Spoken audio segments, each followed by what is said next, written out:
Hey guys, this is David with X-Wing Versus, and today I have a B-Wing and Hawk 290 build.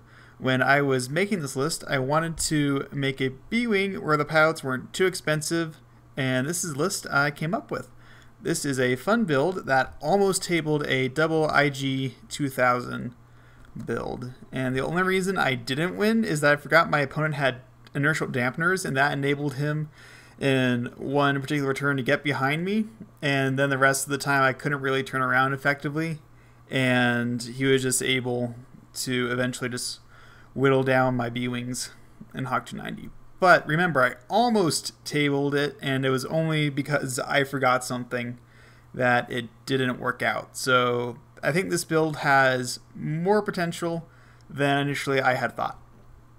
So starting out, there is Nera Dantels, and she comes in the Rebel Aces pack and proton torpedoes, and I also gave her extra munition so that way she has 2 of them. And I also gave her B-Wing E2 modification, which allows her to take a crew slot, and in that I put a recon specialist, which assigns 2 focus tokens. And so that way, and then I also gave her Deadeye, which enables her to, instead of spending a target lock, spend a focus token to perform an attack, which is great because she's pilot skill 5. You may not always be able to target lock whom you would want, and as the game wears on, you may want, or the turn wears on, you may want to change who you would want to attack. So this gives you that flexibility. And it also lets you, not only just spend that 1 focus token for the attack, but you still have another focus token to modify your dice. And after you use up all your torpedoes, you have the opportunity to, through Jan Ors, who's on the Hawk 290, to change 1 focus token to an evade token, which just helps these B-Wings just stay around much longer. Because you think about it, they have 5 shields and 3 health, so they're already pretty tanky, so just having that evade token to spend every turn just helps them stay around that much longer and deal that much more damage. Alright, next is the Hawk 290 pilot, Roark Garnet. He has TLT, and he also has pulse ray shields. That enables him, so the TLT, he can contribute damage, and with the pulse ray shields, helps him stay around a bit longer. Some players are probably better at using pulse ray shields than I am. I put that a lot on several builds, but for me it's hard to use because when you do, you get ionized, which pretty much means you have to go 1 forward next turn, and I just hate giving up my maneuverability. Even though you do get 1 shield, I just don't like the idea of being super predictable and then getting shot at and losing that 1 shield I just got. So, I don't know, it's a little bit of risk reward. Other players I'm sure are much better using it than I am, but yeah, and if you are one of those people, feel free to let me know about that down in the comments, what you do with pulse ray shield to stay around that much longer. And another thing Roark Garnet has going for him with pulse ray shield is that with the TLT he can make those range 3 attacks. So like I mentioned, for me it's positioning. As far as Roark Garnet goes, you don't have to worry about positioning for an attack. So again, just gives you more options and makes it a bit more survivable. And then also on the Hawk 290 I have Jan Ors, which like I said earlier, changes a focus token into an evade token, and that's only at range 1 to 3 of the Hawk 290, so that's important to keep in mind, but still, that's a pretty powerful option.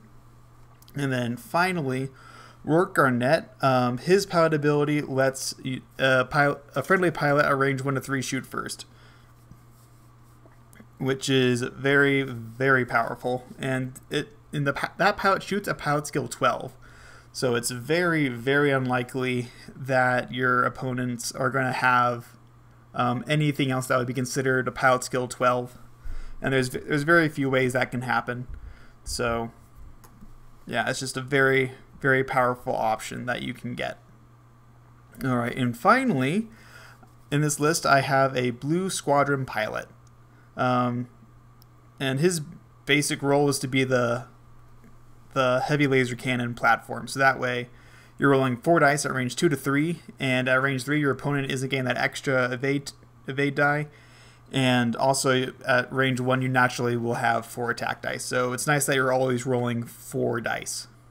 And also in this pilot, with this pilot, I gave him B-Wing E2 modification so he can take a crew, and I gave him Neon Numb, who changes all straight maneuvers to green maneuvers, which just opens up his dial, makes him a bit faster, and just gives you options to clear that stress, because he's a generic pilot and not one of the special pilots that can use stress tokens as essentially a focus token. It's very important to be able to clear that. And also, if you got the Ghost expansion, I would recommend putting Hera Syndulla crew as in this crew slot, because she lets you continue to perform red maneuvers even when you're stressed. You just keep getting that additional stress token. So again, that's a very powerful option.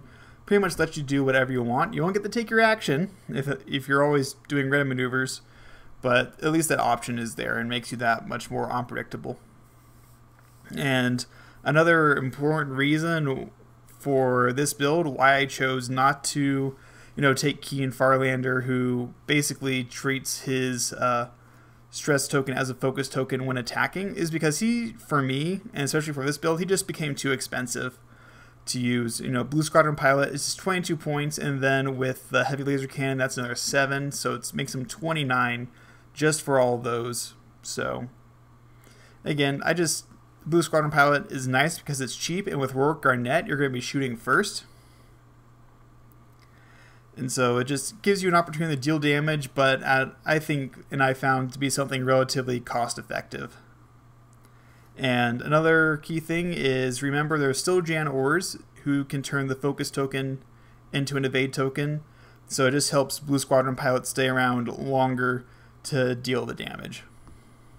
Alright, and so just some general strategy with this build. Something I really liked about it is the potential to deal up to 8 damage, so you're rolling 8 dice on the first turn. So you have 4 from the heavy laser cannon, 4 from the proton torpedo, and that's also kind of nice because a free focus token turns into a crit result. And of course, you can also take plasma torpedoes. Either way, you're still rolling 4 dice. I just like it. So if you took plasma torpedoes, this build would come to 99 points instead of 100. But since the highest pilot skill, like printed card value, like printed pilot skill value in this build, is 5 points, or is pilot skill 5. So there's really no point in trying to go for initiative bid, because you're going to, because I'm pretty sure in most cases, at least this is my experience, and even what I prefer in my own personal meta, I like to have pilot skill. And recently I've been experimenting with lower pilot skill, and I feel like if you're going super low pilot skill, like Nera Dantels is my highest, then might as well just spend all my points, which is really why I thought I might as well just go for the proton torpedoes and just taking the free result, because there's always another way you can use a focus token, especially with Jan Ors. So again, just opens up options for you doing that. And then, so as I was saying, between Nera Dantels and those proton torpedoes and the heavy laser cannon, that's 8 dice right there. And then with the TLT, that's most likely another 2 damage you're going to be able to deal. So it's pretty good alpha strike. And then after that, both B-Wings, they'll be rolling 3 dice in most cases. Yeah. And again with Nera, you have that other focus token, the other torpedo. I'm sorry. And another important thing about Nera Dantels, which I forgot to mention earlier, was she can shoot her torpedoes 360-degree arc outside of her primary weapon. So again, that just gives you options. Say someone's behind you and they think they're free. Well, they're not. If you have a torpedo available, you can shoot them right away with it, and it's super handy. You can catch your opponents off guard.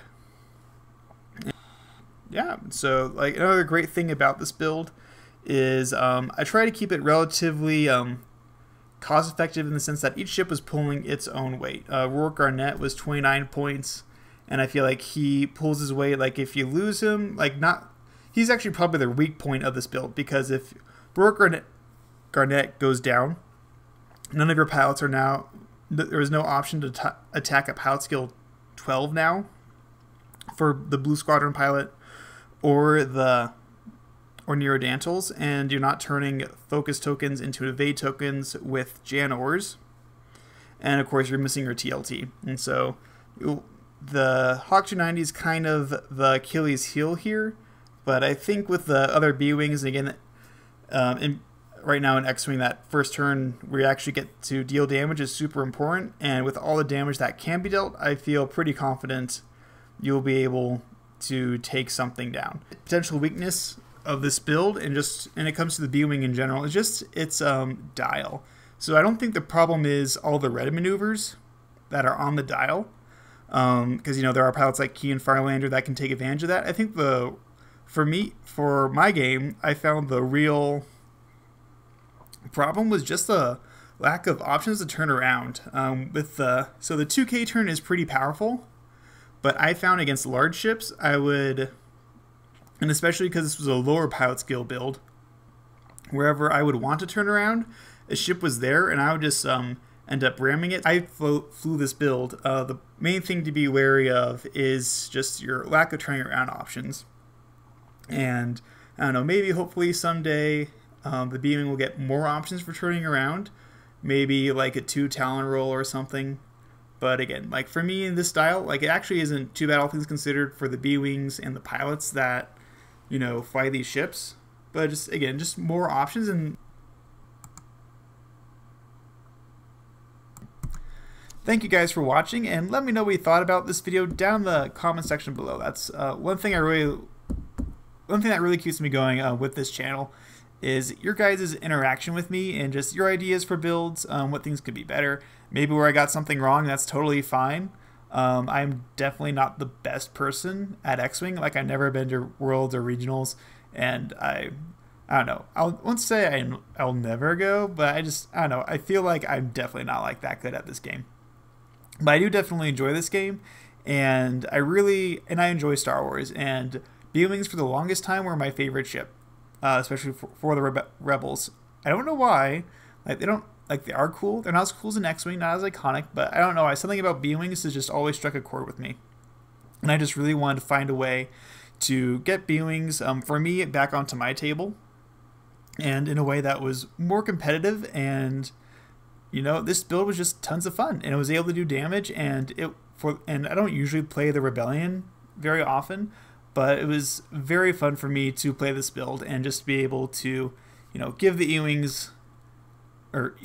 Wow, that was in a different video. And give the B-Wings, a greater shot at the limelight. And thank you guys for watching, and hope you enjoy this video.